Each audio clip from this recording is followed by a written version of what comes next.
Welcome back to Warframe School. To preface, two things. From now on, after making this video, I'm going to be making my videos in batches. Making tutorial videos in segments as I have is not as effective as it should be. Therefore, I'll be making them into sections like mission types or relic hunting. Secondly, this next video will display material across both new and veteran player content. However, they are appropriately segmented if you wish to avoid the spoiler parts.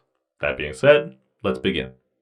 Some of the largest symbols on this initial arsenal screen are your powers. It shows your powers, sure, but it's most often used to see how your powers have been affected by your mods or a quick look at the powers themselves. Mods will be elaborated upon in the next video coming out after this one. A positive bonus will be shown with the text in green and a negative bonus in red.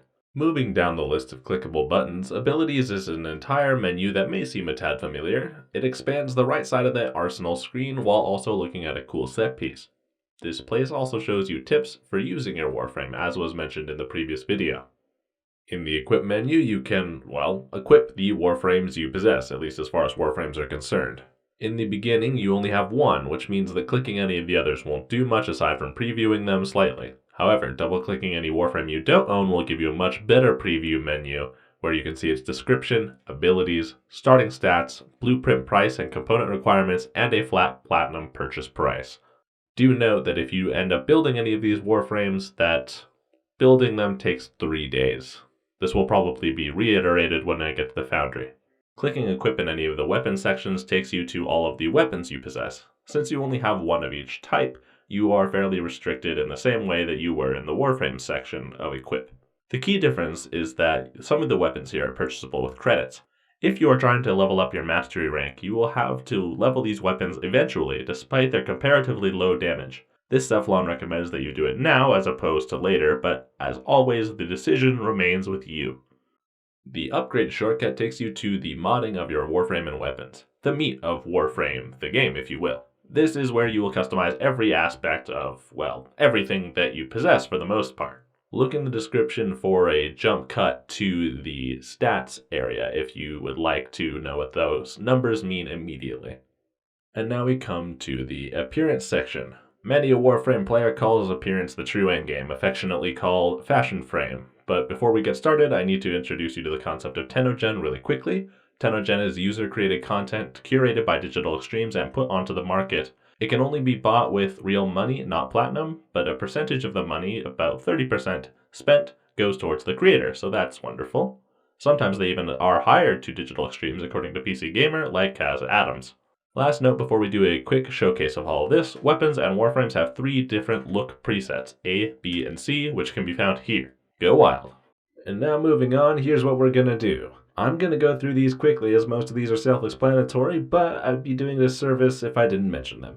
This is purely fashion, which is not required for the killing efficiency of your Warframe, which, while fun, is optional. For Warframes, helmets are helmets, skins are new patterns, animation sets change how your Warframe moves, attachments are additional physical features added to your Warframe, Sciendanas are a back piece to add, regalia are decals or tattoos that you can customize, and colors are your paint job. Wait, I'm a robot. How do I breathe? For weapons, some of the stuff that you didn't already see is that, in general, weapons have a visibility when holstered thing that makes your weapon invisible when not in use. And for melee, holster style is for changing where your melee weapon is kept when holstered. Notably for colors, you can copy your main Warframe colors onto any of the Sciendanas, attachments, or weapons in your possession. And lastly, the random/default color settings does what it implies. Random just slaps different colors on things, and default sets it back to what it originally was. And linking the look in chat just allows you to share what your Warframe looks like with others if you are not in the same mission together. And finally, Captura is a shortcut to its namesake, the Captura, which allows you to take very fancy screenshots. It's like a photo mode in other games. Moving on to gear and emotes. Here you can make purchases and or equip items that you've crafted, and one of the most important things here initially is the codex scanner because they require you to buy uses in stacks of 25. They do everything I've said so far when I was talking about the codex, and the Helios companion does the scans for you. As far as other items go, any item that isn't a Warframe or weapon can probably be accessed in some way through the gear wheel. Everything from fish bait to a skateboard to Warframe clones. Lastly, the menu is by default accessible by pressing Q. In a menu adjacent to that, emotes allow you to slot all the silly things that you can do, from dances to meditating to whatever this is. To preface this next section, I would like you to understand that I do plan to make a small companions video just to explain more in depth what each pet brings to the table and what you may or may not want to use. But here, let's have an understanding. Pets, or companions, are effectively little buddies that you can bring along with you on missions that can bring their own abilities to the table, like unlocking locked lockers, or pinning a capture target to the ground, or just doing some bonus damage and killing some grunts on their own. The only terribly important note here is that companions do give you mastery ranks, so they are worth leveling up even if you have no interest in them. Next, we're walking into stats. That alone could be its own video, but this is an understanding, not everything you could ever know.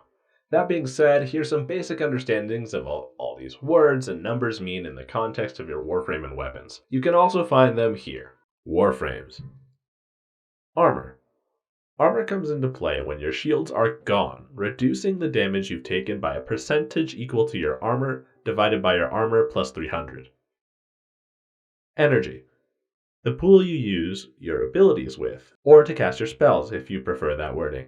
Most abilities cost 25, 50, 75, and 100 energy, 1 through 4.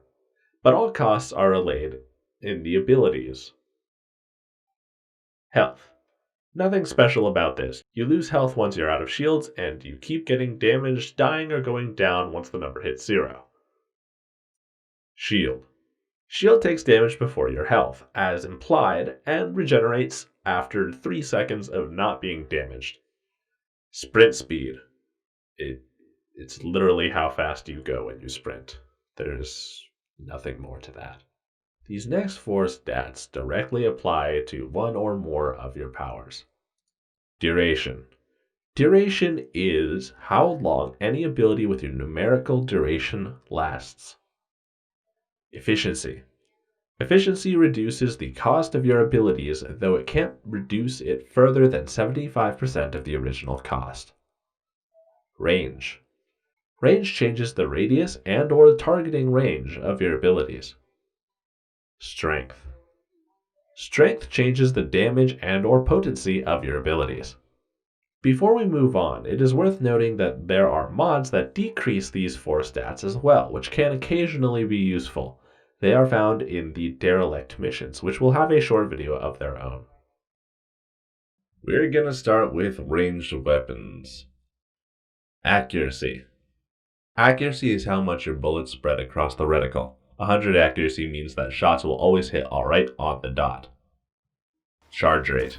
Charge rate is how quickly a weapon charges up to its full strength per shot. Weapons like Opticore or any bow have this stat. Critical chance. Critical chance is the chance for a weapon to score a critical hit, which becomes more viable as your critical multiplier goes up. And your critical multiplier is how much damage your critical strikes do over your normal damage. Magazine. Magazine is how much you get to shoot before you have to reload in some fashion. Multi-shot. Multi-shot adds additional shots per shot using this equation.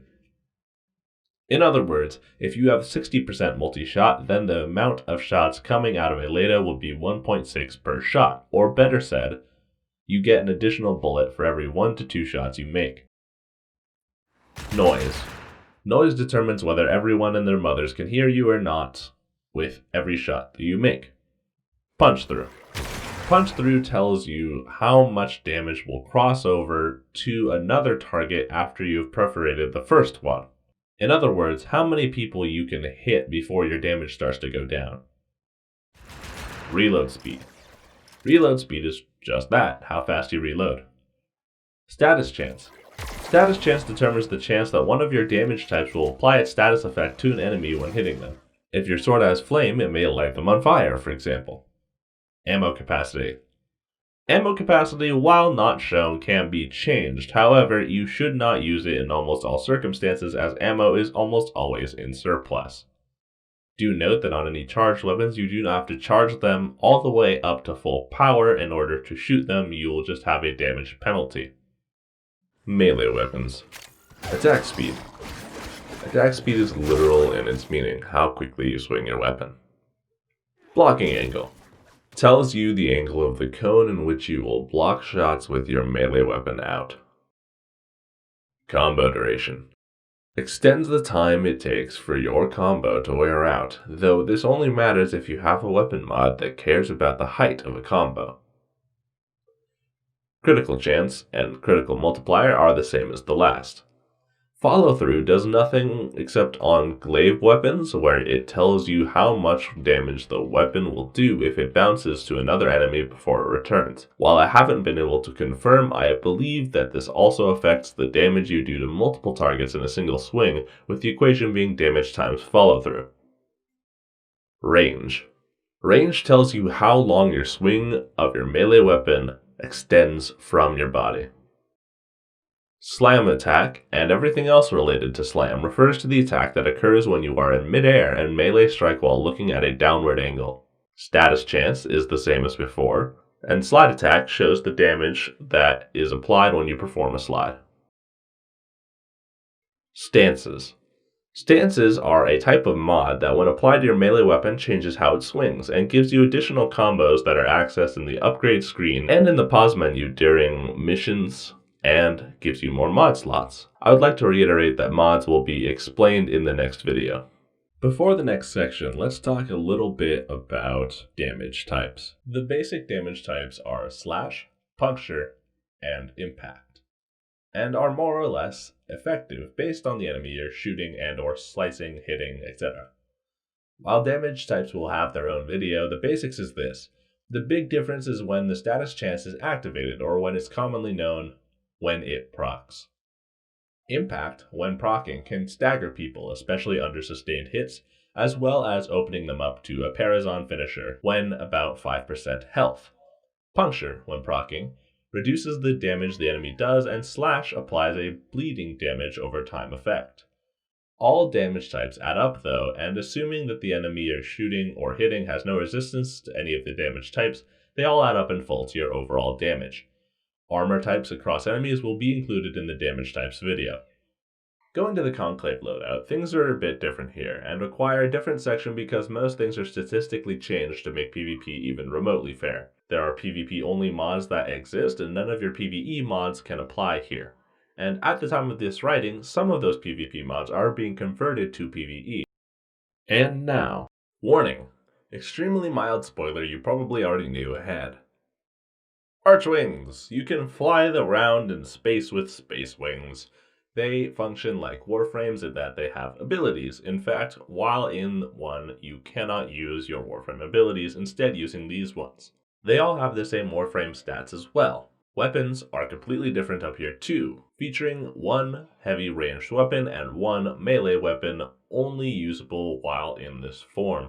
Second is K-Drives, space skateboards that you get to use in the open world areas called Orbvalis and the Plains of Eidolon, found on Venus and Earth respectively. You get a base one, but you can get fancier ones by getting a reputation with the street kids of Fortuna. They'll hook you up and will give you an understanding of Fortuna another time.